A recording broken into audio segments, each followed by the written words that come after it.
The storm raged outside like an angry beast. Lightning tore through the dark sky, and thunder shook the walls of the massive mansion. Inside, a tall man crouched on the cold floor of the hallway, trembling like a frightened child. This was Nathan Richards, one of the richest men in Lagos, and he was breaking apart. A young woman named Emma rushed toward him in the darkness. She forgot every warning she had been given and reached out to touch his trembling shoulders. Nathan froze completely. For 20 years, no one had been allowed to touch him. Not a handshake, not a hug, not even a gentle pat. But now, instead of pushing her away, he leaned into her touch and collapsed into her arms, crying like the wounded boy he had always been inside. How did a simple maid break through 20 years of fear with just one touch? Hello family, welcome back.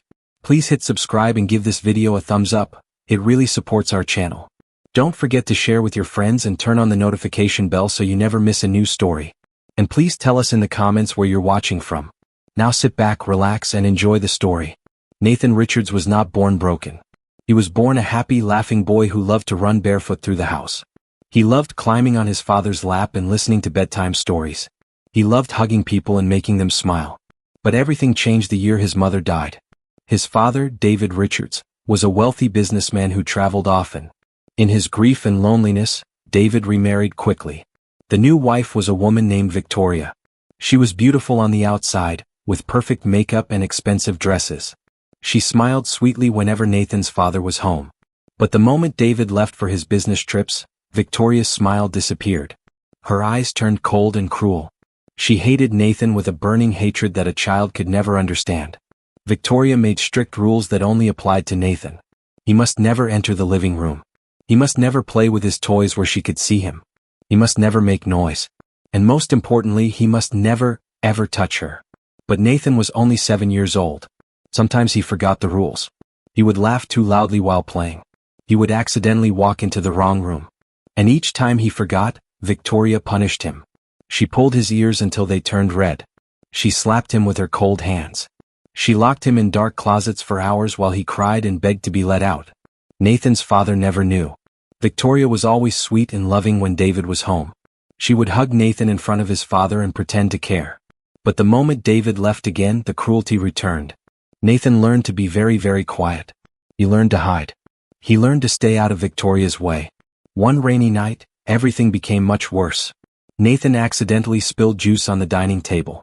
It was a small accident, the kind any child might make. But Victoria's face twisted with rage. She grabbed Nathan by the arm and dragged him toward the basement door.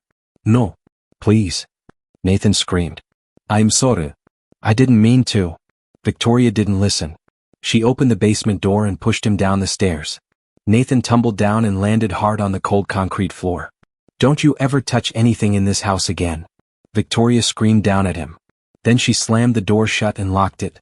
Nathan was alone in complete darkness. Outside, a terrible storm had begun. Lightning flashed through the small basement window. Thunder boomed so loudly it felt like the whole world was shaking. What happened to Nathan in that basement that night that broke him completely? Nathan sat in the darkness, hugging his knees tightly. He was so scared he could barely breathe. The thunder was so loud it hurt his ears. Every flash of lightning made terrifying shadows dance on the basement walls. Daddy?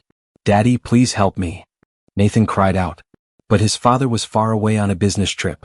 He couldn't hear his son's screams. Hours passed slowly. Nathan cried until his throat hurt and no more sounds would come out.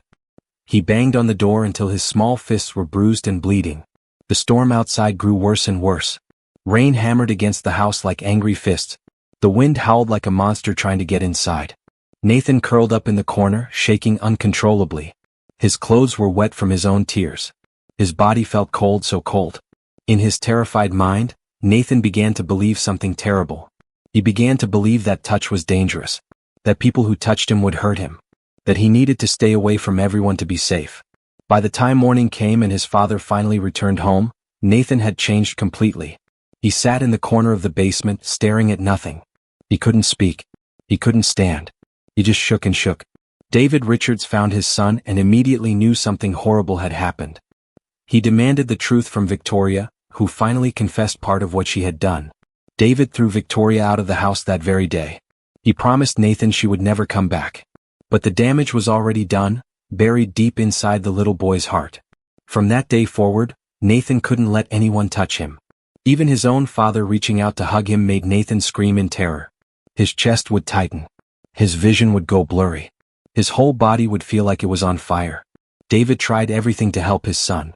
He took Nathan to the best doctors in Lagos. He flew him to specialists in London and America. He hired therapists who came to the house every single day. But nothing worked. Every time someone tried to touch Nathan, even gently, his body reacted with pure panic. It was like his mind had learned that touch meant danger, and nothing could change that belief. Years passed slowly. Nathan grew from a frightened boy into a tall, handsome young man. He learned to dress in expensive suits. He learned to walk with confidence. He learned to speak with power and control. On the outside, Nathan looked perfect. Strong. Rich. Successful. He built a huge business empire. He bought properties all over Nigeria. He became one of the youngest billionaires in the country. But inside, Nathan was still that 7-year-old boy locked in the basement. Still scared. Still broken. Still unable to feel the warmth of another human being. He lived in a beautiful mansion in Lekki, but it felt like a prison. He had workers and guards and cooks. But he had no real connection with any of them. Everyone in the house knew the rules. Never stand too close to Mr. Richards. Never try to shake his hand. Never ever touch him. Always keep at least 3 steps away. Nathan's house was full of people, but he had never felt so alone in his entire life. No hugs. No warmth. No comfort. Just cold, empty silence and mountains of money that couldn't buy what he needed most. His father, David, watched his son with a broken heart. He blamed himself every single day for marrying Victoria, for not protecting Nathan, for failing as a father. Could anyone ever break through the walls Nathan had built around himself? Far away from Nathan's world of wealth and luxury lived a young woman named Emma Adeyemi. She grew up in a small, crowded neighborhood in Ajigunle. Life had never been easy for Emma and her family. Emma's father lost his job when she was 13 years old. Since that terrible day, her family had struggled to survive. Her mother sold food by the roadside every morning. Emma helped carry water and cook meals to sell. Emma had 3 younger brothers who looked up to her. She made sure they ate before she did. She helped them with their homework even when she was exhausted. She protected them when neighborhood bullies came around. Despite all the hardship, Emma never became bitter or angry. She remained gentle and kind.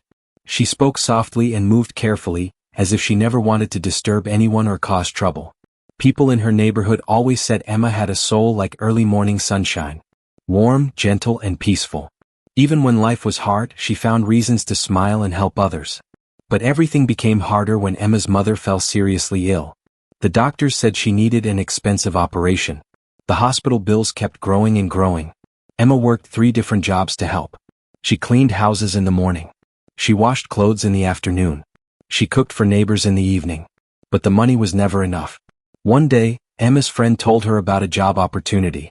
A very wealthy man named Nathan Richards was looking for a live-in maid. The pay was incredibly good, much more than any normal housekeeping job. But there's something strange about him, her friend warned. People say he's cold and impossible to work for. Many maids have quit after just a few days. Emma didn't care about the warnings. She needed the money desperately. Her mother was getting sicker every day. She had to take this chance.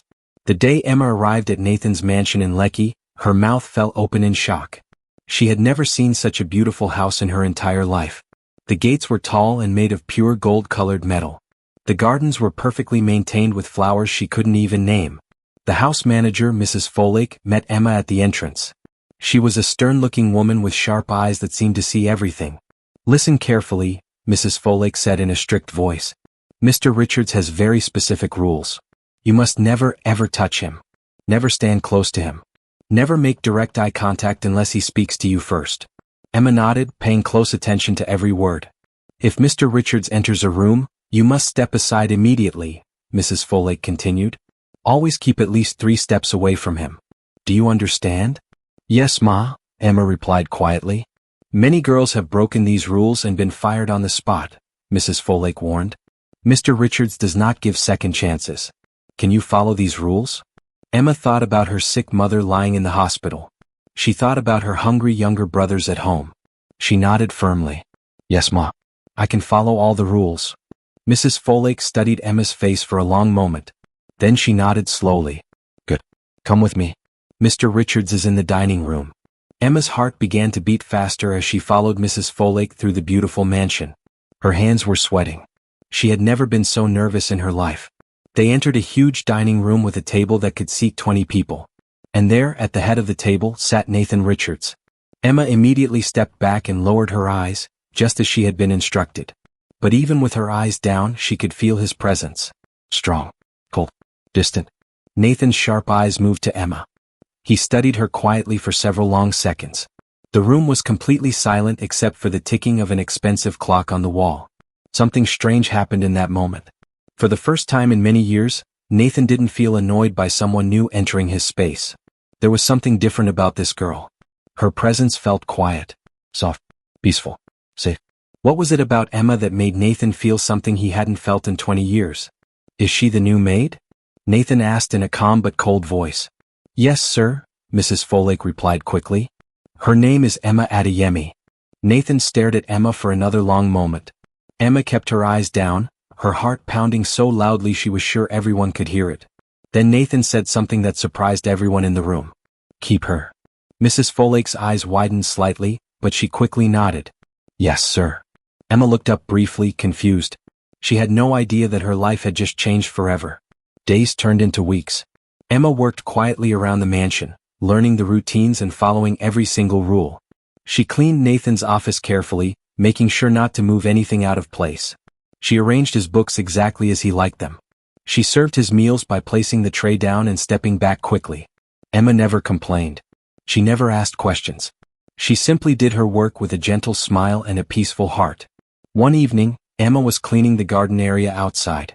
She didn't know that Nathan was standing behind the large glass window watching her. She hummed softly while she worked, a gentle tune she always sang when she felt nervous or worried. Nathan felt something strange happen in his chest. The tightness he always felt began to relax. The fear that followed him everywhere began to fade. Just for a moment he felt peace. It surprised him deeply. He had not felt peace around another human being in 20 years. Not around doctors. Not around his own father. Not even around his fiancée. But somehow, this simple girl with her quiet humming made him feel calm. Nathan had a fiancée named Jessica Williams. She came from a wealthy family just like his. Jessica loved expensive things, fancy parties, and being photographed for magazines and social media. To Jessica, Nathan was not really a partner. He was a trophy. Something to show off to her rich friends. She loved telling people she was engaged to the famous Nathan Richards. But Jessica hated one thing about Nathan. She hated that she couldn't touch him. She couldn't hold his hand when they walked together. She couldn't hug him at parties. She couldn't even kiss him like normal couples did. It frustrated her terribly. How could she show off her relationship if her fiancé wouldn't even hold her hand? One afternoon, Jessica came to visit the mansion. She tried to hug Nathan as soon as she saw him, but he immediately stepped back. His face went pale and his breathing became quick. You still can't touch me? Jessica sighed dramatically. She pretended to be hurt, but really she was just annoyed. Sometimes I wonder if you even love me, Nathan. Nathan didn't answer. He never knew what to say to comments like that. Jessica turned and saw Emma walking past, carrying a tray toward the kitchen. Jessica's eyes narrowed as she watched how naturally Emma moved through Nathan's space. Over the past few weeks, Jessica had noticed something that made her blood boil with jealousy. When Nathan needed something, he didn't call Mrs. Folake or the butler. He called Emma. When Nathan had a difficult day, he didn't stay locked in his room. He sat in the living room where Emma was working nearby. Jessica's heart burned with a feeling she had never experienced before. Jealousy. Real, burning jealousy. Why is that maid always around you? Jessica asked sharply. Nathan replied in his usual calm voice. Because she works here. I don't like the way she moves around you, Jessica snapped. It's too comfortable. Too familiar. Nathan gave Jessica a long look. His voice became slightly colder. Why do you have a problem with how she moves? Jessica froze. Nathan had never defended anyone before. Not a worker. Not a friend. Not anyone.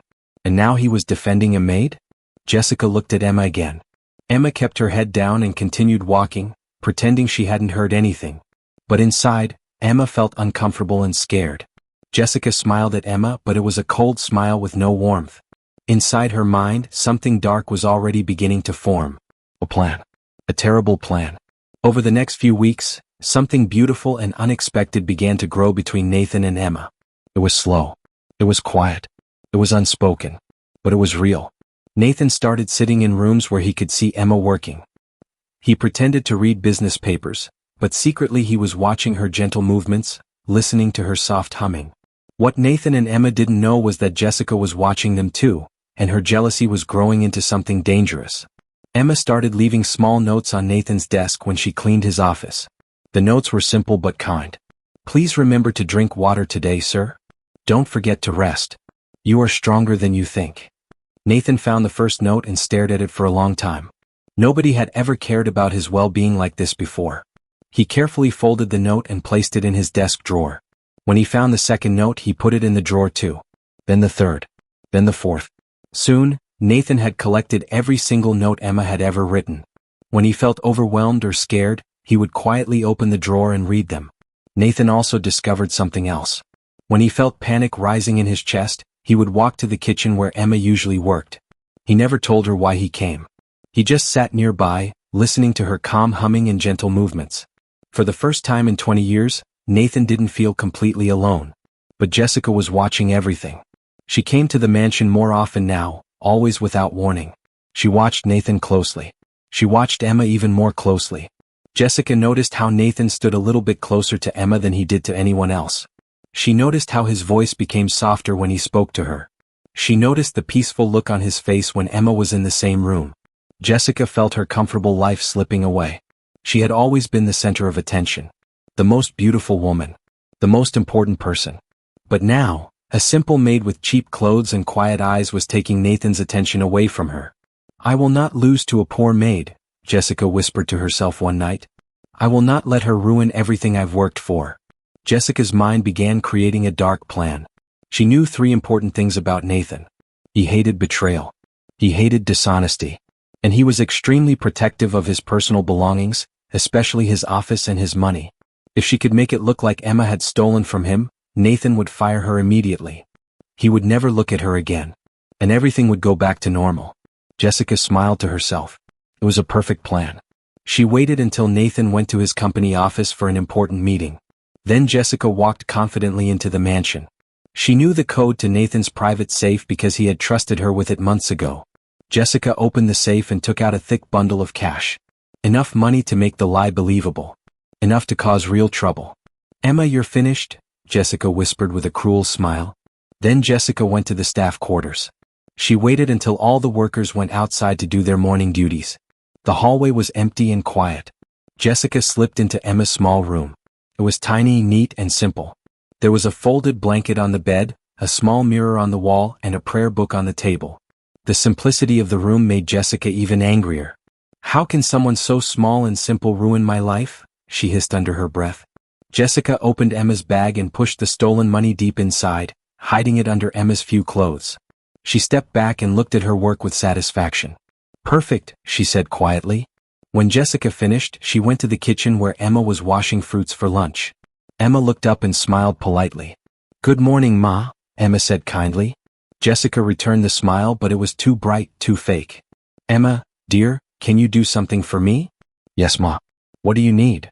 "Mr. Richards left an important file in his office," Jessica lied smoothly. "He asked if you could help arrange some books on his shelf. Can you go there after this?"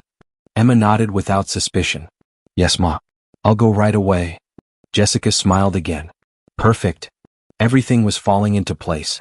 Nathan would come home, find Emma in his office, and discover the missing money. Then Jessica's trap would be complete. Emma finished washing the fruits and walked toward Nathan's office, completely unaware that her entire life was about to fall apart. Would Nathan believe Emma when she said she was innocent, or would his broken trust destroy the one person who had brought him peace? Nathan returned from his business meeting earlier than expected. As he walked through the mansion, he saw Jessica standing in the hallway. She looked nervous and uncomfortable. "Oh, Nathan.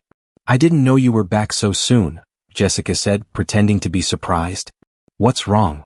Nathan asked, noticing the strange look on her face.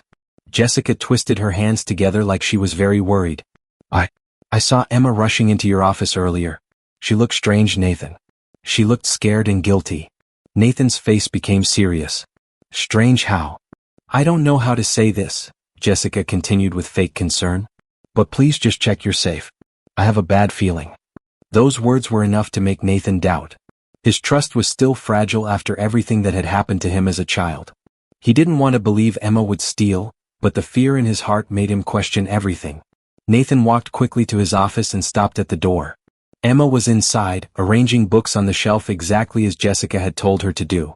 She turned around when she heard footsteps and smiled softly. "Sir, good afternoon. I was told you needed." But Nathan wasn't listening. He went straight to his safe. His heart dropped when he saw it was already open. He checked inside quickly. The money was gone. Emma's smile faded as confusion filled her face. "Sir, is something wrong?" Nathan looked at her with hurt and shock in his eyes. He didn't shout. He didn't accuse her immediately. He simply asked in a quiet, broken voice, "Emma, did you touch my safe?" Emma's eyes filled with tears instantly. "No, sir. Never. I would never do that." Jessica rushed into the room dramatically. "Nathan, please check her bag. I knew something was wrong. She must have hidden the money somewhere." Emma backed away, shaking her head hard. No. I didn't take anything. Please believe me." The security guards came into the office. Jessica pointed toward the staff quarters. "Check her room. Search everything." "Please, sir," Emma begged Nathan with tears streaming down her face. "I've never stolen anything in my entire life."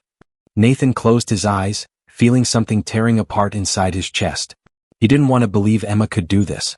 She was the only person who made him feel safe. The only person whose presence brought him peace. But the evidence was right in front of him. The safe was open. The money was missing. Nathan followed the guards and Jessica to Emma's small room. His heart was beating painfully. He wanted to be wrong. He desperately wanted to be wrong. The guards opened Emma's bag. And there it was. Bundles of cash hidden under her clothes. Emma fell to her knees. She couldn't breathe. Her whole body shook with shock and fear. No. I swear I didn't take it. Please, sir. This is not mine. I don't know how it got there." Nathan's voice broke as he spoke. "Emma, why? Why would you do this?" Emma cried so hard she could barely form words. "Sir, please believe me. I have never stolen anything in my life. Someone put that money there. Please, you have to believe me." Jessica stood in the corner, hiding a small, satisfied smile where Nathan couldn't see it. Nathan felt terrible pain in his chest. He wanted to reach out to Emma. He wanted to hold her and tell her he believed her. But doubt had already poisoned his mind. "Sir, please," Emma whispered through her tears. "I would never betray you. Never."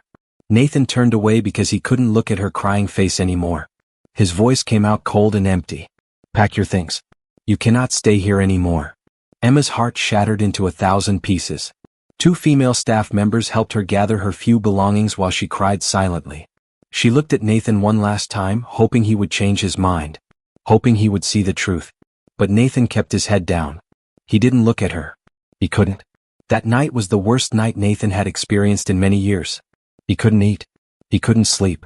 He sat on the edge of his bed, staring at nothing. "She said she didn't take it," he whispered to himself. "Why didn't I believe her? Why did she look so hurt and confused?"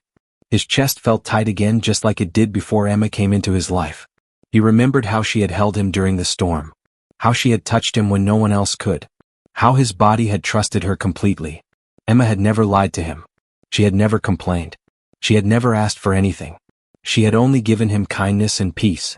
Nathan couldn't shake the terrible feeling that something was very, very wrong. By morning he couldn't take it anymore. He jumped out of bed and rushed to the security room. "Bring me all the camera footage from yesterday," he commanded the guards. Every hallway. Every corner. Everything. The guards had never seen Nathan so desperate before. They quickly brought up all the recordings. Nathan sat down and watched the screens intensely, his hands gripping the desk. At first there was nothing unusual. Just normal activity around the mansion. Then Nathan saw something that made his blood run cold. There was Jessica sneaking into his office when she thought no one was watching. Opening his safe. Taking the money. Walking quietly to the staff quarters. Entering Emma's room. Hiding the money in Emma's bag. Nathan stood up slowly. His hands curled into tight fists. His jaw clenched hard. His eyes turned ice cold. He left the mansion immediately, driving through the streets of Lagos with a desperate heart. He searched everywhere. The bus station, the small market, the street near Emma's old neighborhood. Finally, he found her sitting on a wooden bench at an old bus stop. Her shoulders were hunched. Her eyes were red and swollen. Her small bag sat beside her feet. Nathan's heart broke at the sight. He stepped out of his car and walked toward her slowly. Emma? She lifted her head, shocked. Sir, what are you doing here? I made a terrible mistake, Nathan said, his voice shaking. I saw the camera footage. It was Jessica. She put the money in your bag. Emma, I'm so sorry. Please forgive me. Emma covered her mouth with her hand as tears fell again. Nathan stepped closer and for the first time he reached out his hand to her. Please, let me take you home. Emma hesitated. Home? It became home when you entered it, Nathan said softly. Emma slowly placed her hand in his, and Nathan felt that same peace wash over him again. Back at the mansion, Nathan confronted Jessica with the printed footage. She tried to lie, to cry, to beg. But Nathan simply said, leave my house and never come back. When Jessica was gone, Nathan turned to Emma. I don't want you to be my maid. I want you in my life. Not as staff, but as someone who stays beside me. Please stay. Emma nodded through her tears. I'll stay. 1 year passed. The cold mansion had become warm and bright. Nathan no longer feared storms or touch. He attended therapy, slept peacefully, and smiled genuinely. He had healed slowly with Emma always by his side. One evening they sat together under the night sky. Nathan whispered, "You are the only touch that ever saved me." Emma smiled gently. "And you are the only man who ever saw my worth." Their journey wasn't perfect, but it was real. It was healing. It was love. And sometimes the people who heal us don't come with power or money. They come with gentle hearts and quiet kindness. That was more than enough. We've come to the end of today's story. I hope it touched your heart. Thanks for watching and staying with us till the end. Don't forget to like, share, and subscribe for more inspiring stories. See you in the next one. And tell us in the comments, where are you watching from?